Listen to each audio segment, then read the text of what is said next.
L'Église universelle célèbre en ce jour du 28 juin la fête pour la sanctification des prêtres, journée de prière pour la sanctification des prêtres. Cette journée de prière a été instituée par le pape Saint Jean-Paul II en 1995 et elle a été placée en la fête du Sacré-Cœur, fête qui est célébrée le vendredi après le dimanche de la solennité du Saint-Sacrement. Cette fête du Sacré-Cœur est l'occasion, est moment favorable de contempler le cœur de Jésus, doux et humble, qui a accepté tout jusqu'à souffrir sur la croix qui était le supplice le plus bas dans l'Empire romain, mais il a accepté ce supplice-là pour le salut des hommes. Et donc, la journée de prière pour la sanctification des prêtres est placée ce jour-là en la fête du Sacré-Cœur, pour que le peuple chrétien, pour que les prêtres contemplant le Sacré-Cœur puissent retrouver toute la vitalité dans leur ministère pastoral, sacerdotal, et que la prière soit vraiment la lumière qui guide leur vie sacerdotale, leur vie pastorale. C'est à cause de cela que cette journée de prière a été placée en la fête du Sacré-Cœur de Jésus depuis 1995. Elle a été voulue, cette journée de prière, elle a été voulue par le pape Saint Jean-Paul II. Dans la Bible, Saint Jean et les synoptiques nous le montrent souvent, Jésus aime se mettre en prière.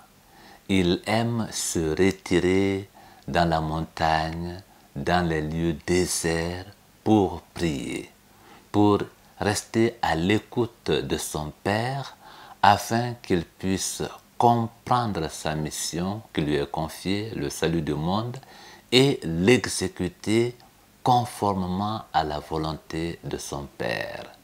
La prière donc pour Jésus, c'est écouter le Père afin d'exécuter la mission telle que le Père le veut, selon la volonté du Père. Et Jésus, lui aussi, il apprend à ses disciples à prier. Et la bonne prière qu'il leur apprend, c'est le Notre Père que nous trouvons en Saint Matthieu, chapitre 6, et puis en Saint Luc au chapitre 11. Et cette prière, cette belle prière de Notre Père est une prière de louange, de reconnaissance à Dieu, de qui nous tenons notre vie, de qui nous avons tout. Et aussi une prière de demande en faveur de l'homme qui a besoin de Dieu pour vivre, qui sans Dieu ne peut rien faire dans la vie. Donc c'est une bonne prière. Et donc les apôtres prient aussi. En priant, ils rendent leur louange à Dieu, ils rendent gloire à Dieu pour tous ses bienfaits et lui demandent encore de venir en aide pour qu'il puisse accomplir toutes choses selon la volonté de Dieu. Et les apôtres donc prient aussi par ce Notre Père. Ils prient Dieu et par cette prière, ils sont aussi soulagés dans leur ministère. Pendant les moments difficiles, eh bien la prière est leur consolation. Parce qu'ils ont connu des moments difficiles. La compréhension de leur maître, du salut que leur maître apporte, et puis aussi, surtout pendant la passion, pendant la souffrance, la croix, la mort de leur maître, eh bien, ils étaient désemparés la prière était là pour les réconforter. Et aussi la prière les a accompagnés dans leur ministère, jusqu'au martyr, parce qu'ils ont connu des difficultés dans leur ministère. Mais grâce à la prière, ils ont tenu, ils ont écouté leur maître et ils ont accompli la volonté de leur maître en portant la bonne nouvelle, l'évangile, jusqu'aux extrémités de la terre, et cela en bravant toute forme de difficulté jusqu'au martyr. La prière est donc le bon compagnon des apôtres.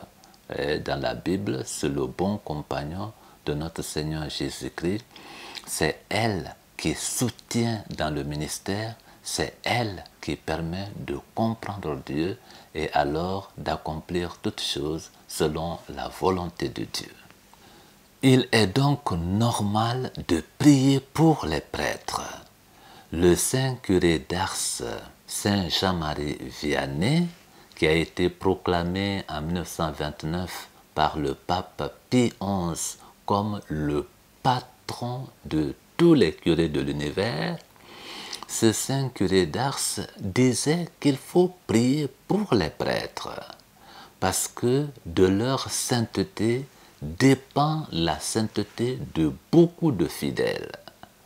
Si les prêtres sont saints, eh bien, ils vont entraîner dans la sainteté les fidèles, c'est-à-dire dans l'amitié avec Dieu, c'est-à-dire dans la vie fidèle à l'évangile du Christ tous les jours de leur vie.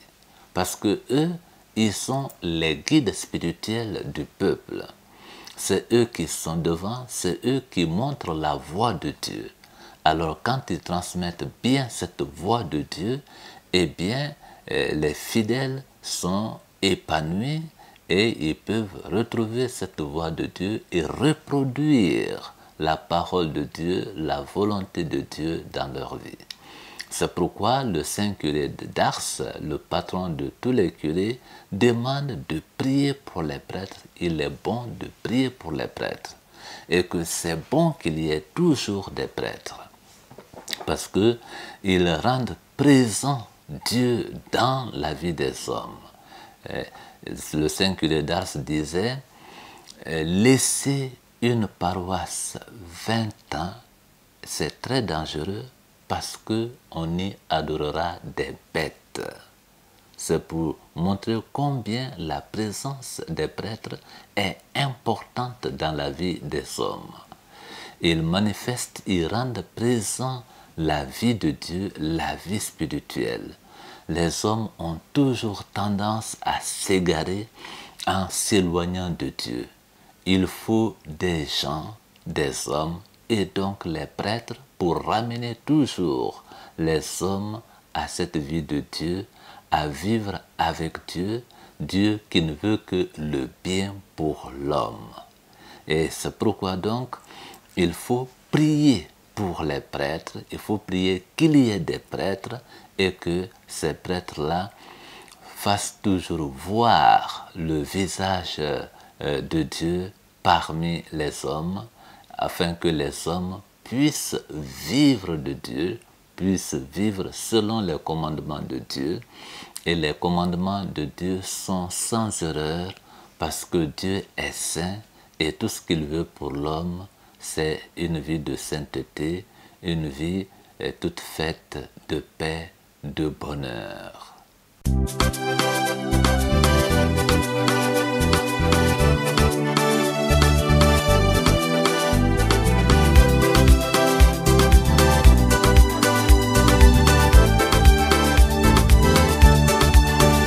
Ma vie c'est le Christ et son évangile. Je veux être à lui, être son ami.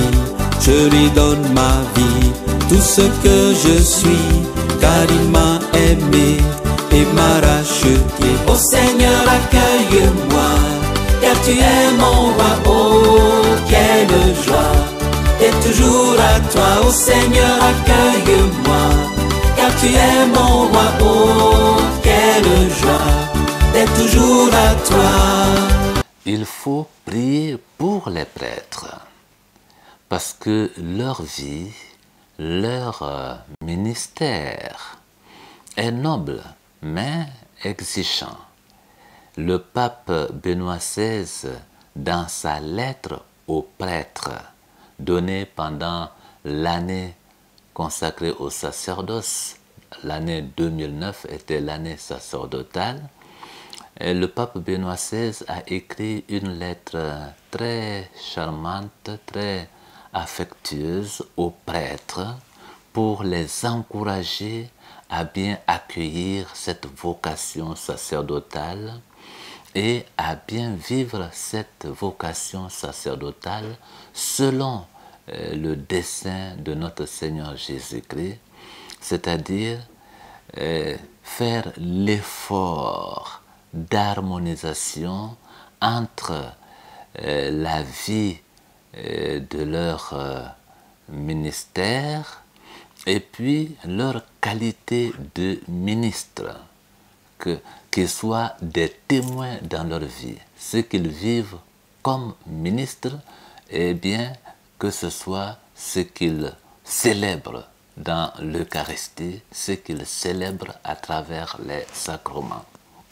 C'est ce que le pape Benoît XVI a rappelé dans son merveilleux livre, petit livre, Lettres aux prêtres, pour cette harmonisation entre la vie du ministre et la sainteté du ministère, demandant donc aux prêtres d'accueillir cette vie sacerdotale avec beaucoup de joie et de respecter les exigences de la vie sacerdotale, qui veut que les prêtres soient vraiment des témoins dans le monde, comme le disait le pape Paul VI dans Evangelii Nuntiandi. Actuellement, ce monde actuel a plus besoin de témoins que de maîtres. Ou bien, s'ils sont des maîtres, c'est qu'ils sont d'abord des témoins. Alors, les prêtres ont besoin d'être des témoins dans le monde, c'est-à-dire des exemples de vie. En les voyant, le monde même est exalté à les suivre et à suivre les pas de Dieu. Et les pas de Dieu sont toujours des pas qui conduisent au bonheur, des pas qui conduisent à la sainteté. Et c'est en raison de cela que le Saint-Père, Benoît XVI, dans la lettre aux prêtres aussi, demande aux prêtres cette harmonisation de leur vie entre leur vie de ministre et puis la sainteté du ministère. Il faut prier pour les prêtres afin qu'ils soient capables de faire cette harmonisation, cet équilibre-là entre leur vie et puis ce qu'ils célèbrent à travers les sacrements. Cela vaut qu'on prie pour eux. La vocation est certes noble, mais c'est une vocation exigeante parce qu'elle appelle à la sainteté du ministre et aussi à cette vocation à conduire le peuple de Dieu dans la sainteté. Il faut prier pour les prêtres. Le pape François, dans son exhortation apostolique Gaudete et Exsultate, qui est l'appel à la sainteté de tout le peuple de Dieu dans ce monde actuel, et le pape François demande aussi de prier pour les prêtres, car la vocation des prêtres, c'est porter l'évangile, être dévoué pour l'évangile. L'Église, dit-il dans son exhortation apostolique, n'a pas besoin de fonctionnaires ou de bureaucrates, mais plutôt des missionnaires passionnés, dévoués pour la cause de l'évangile.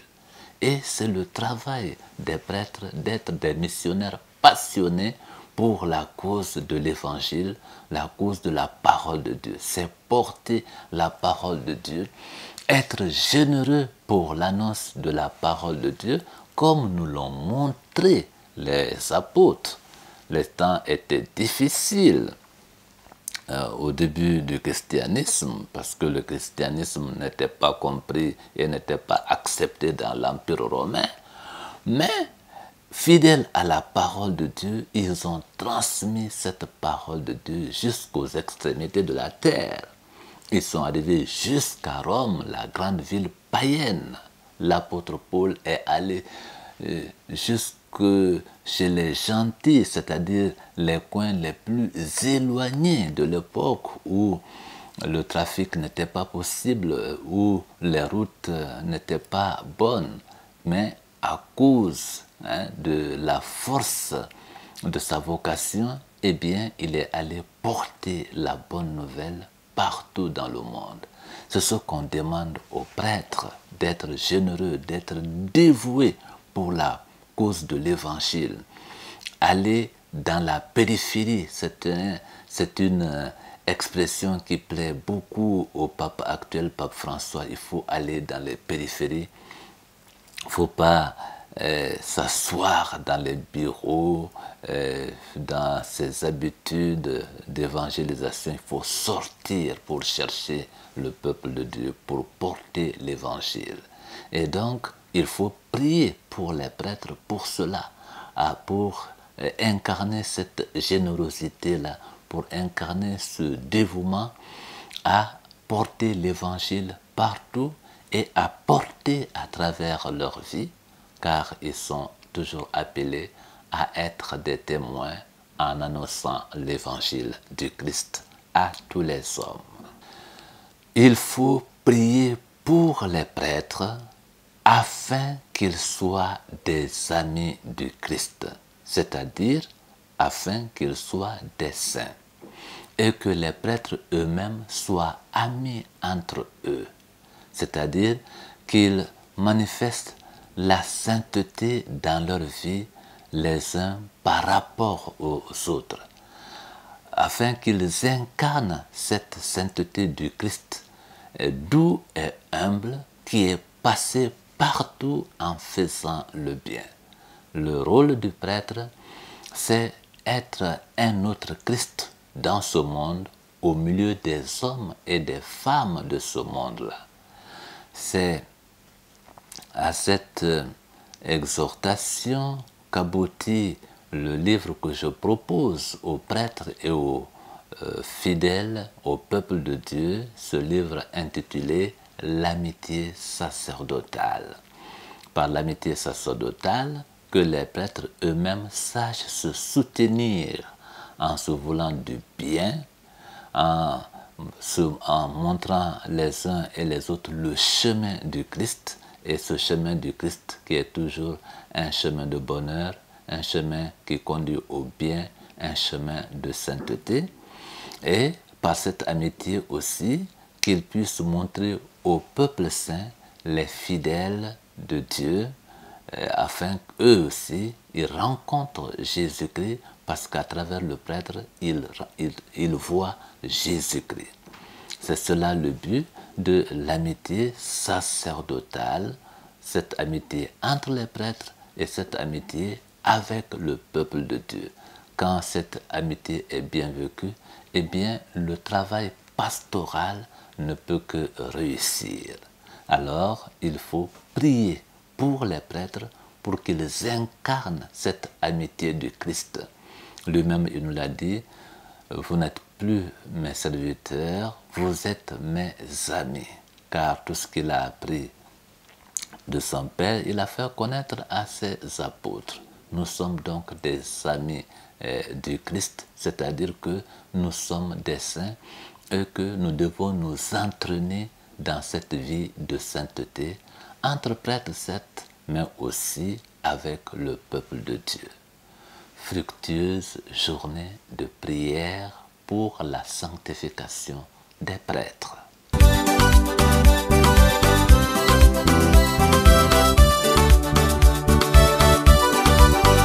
Comme un bon berger, il m'a tant cherché et enfin trouvé.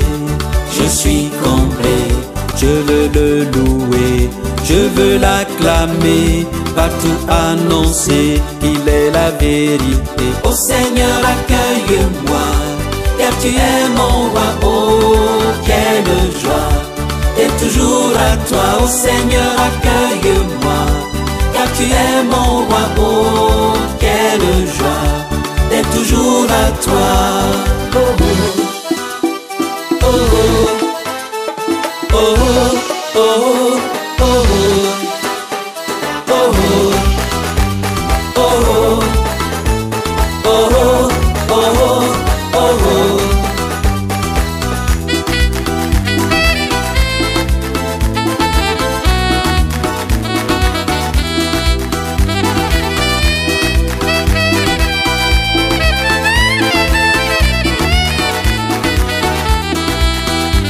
Seigneur, accueille-moi, oh quelle joie d'être toujours à toi.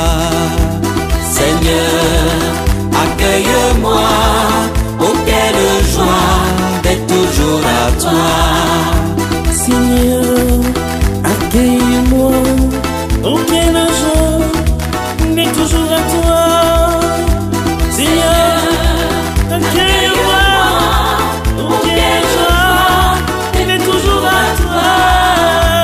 Seigneur, accueille-moi, oh quelle joie d'être toujours à toi. Seigneur, accueille-moi, oh quelle joie d'être toujours à toi.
Afflige,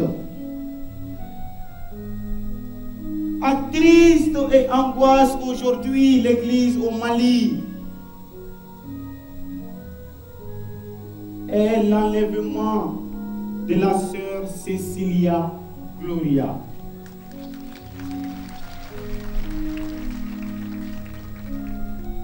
Cette brave religieuse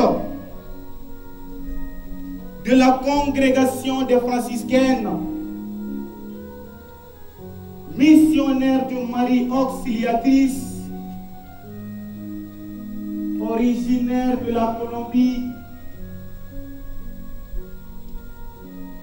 venu servir au Mali pour les biens de l'Église et du peuple malien,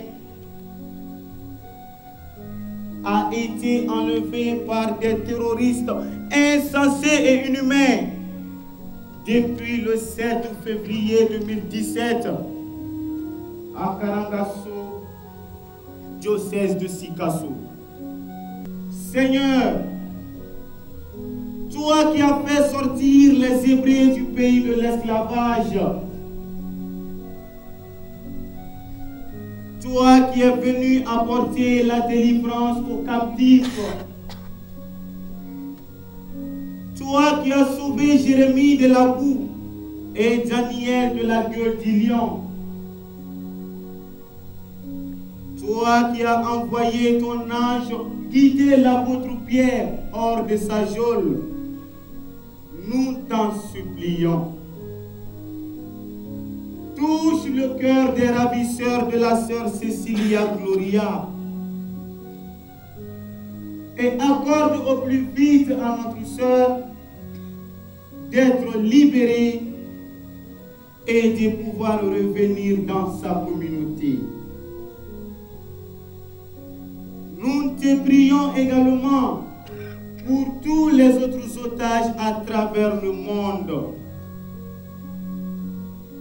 Sois leur soutien dans l'épreuve de la détention